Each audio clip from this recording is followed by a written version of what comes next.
ഈശോ മിശിഹായ്ക്ക് സ്തുതിയായിരിക്കട്ടെ. AD 374 December 7-ാം തീയതി സഭയുടെ ചരിത്രത്തിൽ ഒരു അസാധാരണ സംഭവമുണ്ടായി. ഒരക്രൈസ്തവനായിരുന്ന ഒരു ഗവർണറെ ജ്ഞാനസ്നാനം നൽകി. അങ്ങനെ അദ്ദേഹം പൗരോഹിത്യവും മെത്രാഭിഷേകവും സ്വീകരിച്ചു. ഇറ്റലിയിൽ മിലാനിലെ മെത്രാനായിരുന്ന വിശുദ്ധ അംബ്രോസിന്റെ ജീവിതത്തിലുണ്ടായ അത്യപൂർവമായ സംഭവമായിരുന്നു ഇത്. സഭയുടെ ഡോക്ടർ, വേദപാരംഗതൻ എന്നീ പേരുകളിൽ അറിയപ്പെടുന്ന വിശുദ്ധ അംബ്രോസ് സഭയുടെ അറിവിന്റെ അടിസ്ഥാനങ്ങളിൽ അതിനെ ശക്തമായി നിലനിർത്താൻ തന്റെ ജീവിതം സമർപ്പിച്ചു.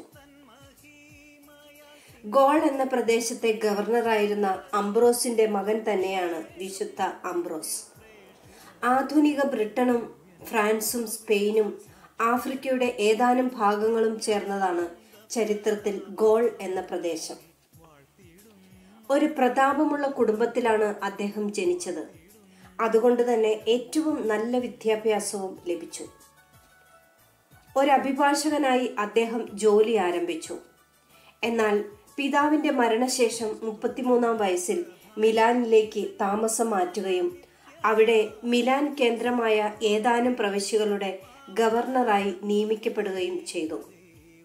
പിറ്റേ വർഷം സ്ഥലത്തെ മെത്രാന്റെ മരണത്തെ തുടർന്ന് അവിടെ ഒരു മെത്രാനെ തെരഞ്ഞെടുക്കേണ്ടി വന്നു. ആര്യൻ പാഷണ്ഡികളും കത്തോലിക്കരും തമ്മിൽ പുതിയ മെത്രാന്റെ തെരഞ്ഞെടുപ്പിനെ പറ്റി തർക്കമുണ്ടായപ്പോൾ ആ തർക്കത്തിന് പരിഹാരത്തിനായി അവർ അംബ്രോസിന്റെ അടുക്കൽ ചെന്നു. മറ്റൊരാളെ മുറിവേൽപ്പിച്ചുകൊണ്ട് നമുക്ക് സൗഖ്യം പ്രാപിക്കാൻ പറ്റില്ല എന്ന വലിയ ഒരു സന്ദേശം അദ്ദേഹം അവർക്ക് നൽകി. പെട്ടെന്ന് ആ കൂട്ടത്തിലുണ്ടായിരുന്ന ഒരു കുട്ടി വിളിച്ചു പറഞ്ഞു, അംബ്രോസ് ആണ് മെത്രാൻ. അത് കേട്ട് എല്ലാവരും ഉച്ചത്തിൽ വിളിച്ചു പറഞ്ഞു, ഞങ്ങൾക്ക് അംബ്രോസിനെ മതി മെത്രാനായി. എന്നാൽ അദ്ദേഹം സമ്മതിച്ചില്ല. എങ്കിലും നിരന്തരമായ നിർബന്ധം മൂലം ആ തീരുമാനം അംഗീകരിക്കേണ്ടി വന്നു. അങ്ങനെ ക്രിസ്ത്യാനിയായി വൈദിക പട്ടവും മെത്രാഭിഷേകവും നടന്നു. സഭയിൽ പരിശുദ്ധാത്മാവ് പ്രവർത്തിക്കുന്നതിന്റെ ഒരടയാളം തന്നെയായിരുന്നു അതെന്ന് പിന്നീട് അദ്ദേഹത്തിന്റെ പ്രവർത്തനങ്ങളിൽ നിന്നും നമുക്ക് മനസ്സിലാക്കാൻ സാധിക്കും. പിൽക്കാലത്ത് അദ്ദേഹം സഭയ്ക്ക് എന്തായിരുന്നു, ഏറ്റെടുത്ത ശുശ്രൂഷകളുടെ മാഹാത്മ്യം എന്തായിരുന്നുവെന്നും മനസ്സിലാകും. മെത്രാനായതിനു ശേഷം അദ്ദേഹത്തിന്റെ സ്വത്തും അവകാശങ്ങളും സഭയ്ക്കും പാവപ്പെട്ടവർക്കുമായി ദാനം ചെയ്തു.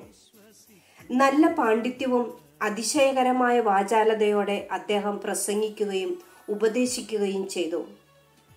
വിശുദ്ധന്റെ ചില ചിത്രങ്ങളിൽ തേനീച്ചയും തേനീച്ചക്കൂടും കാണാറുണ്ട്. അതിന്റെ പിന്നിലും ഒരൈതിഹ്യമുണ്ട്. കുട്ടിക്കാലത്ത് തൊട്ടിലിൽ കിടന്നുറങ്ങുന്ന കുഞ്ഞിന്റെ മുഖത്തും ചുണ്ടിലും തേനീച്ചക്കൂട്ടം തേൻ നുകർന്നു. ഇത് ഭാവിയിലെ വാചാലതയെയും തേൻ നിറഞ്ഞ നാവിന്റെയും അടയാളമാണെന്ന് അന്ന് അദ്ദേഹത്തിന്റെ പിതാവ് കണക്കാക്കിയിരുന്നു.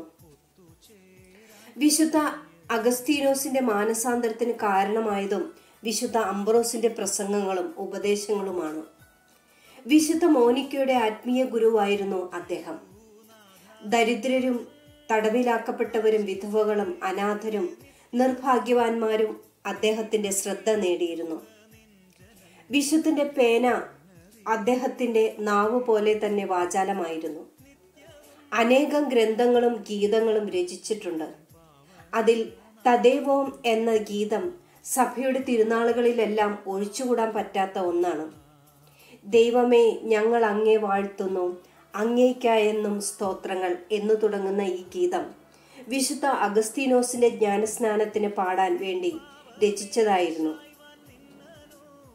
വിശുദ്ധനിലൂടെ സഭയ്ക്ക് ലഭിച്ച ഭാഗ്യങ്ങളിൽ ഒന്നാണ് വിശുദ്ധ മോനിക്കയും വിശുദ്ധ അഗസ്തീനോസും. വിശുദ്ധ അംബ്രോസിന്റെ ഗീതങ്ങൾ പ്രാചീന കാലത്ത് തന്നെ പ്രസിദ്ധമായിരുന്നു. മിലാനിൽ അംബ്രോസിയൻ എന്ന പേരിൽ ഒരു റീത്ത് തന്നെയുണ്ട്. അംബ്രോസിയൻ ഗീതങ്ങളാണ് ഇതിന്റെ പ്രത്യേകത.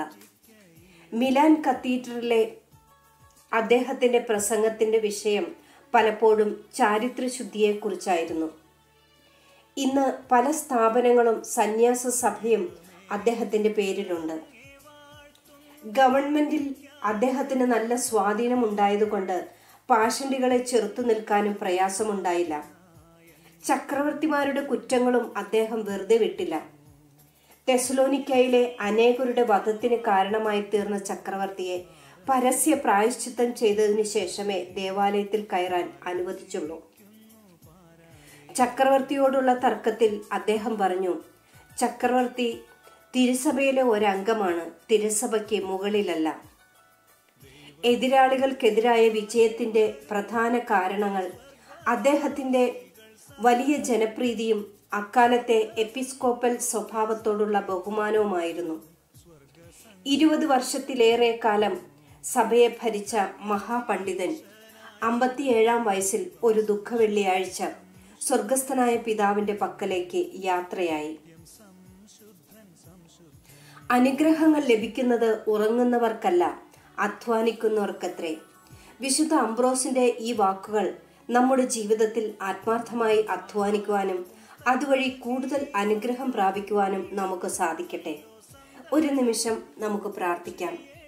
അനേകായിരങ്ങളെ മാനസാന്തരത്തിലേക്കും വിശുദ്ധിയിലേക്കും വളരാൻ സഹായിച്ച വിശുദ്ധ അംബ്രോസേ, ഞങ്ങളെയും ലോകം മുഴുവനുമുള്ള പാപികളുടെയും മാനസാന്തരത്തിനു വേണ്ടി സർവശക്തനായ ദൈവത്തോട് പ്രാർത്ഥിക്കണമേ. ആമേൻ. ഹല്ലേലൂയ.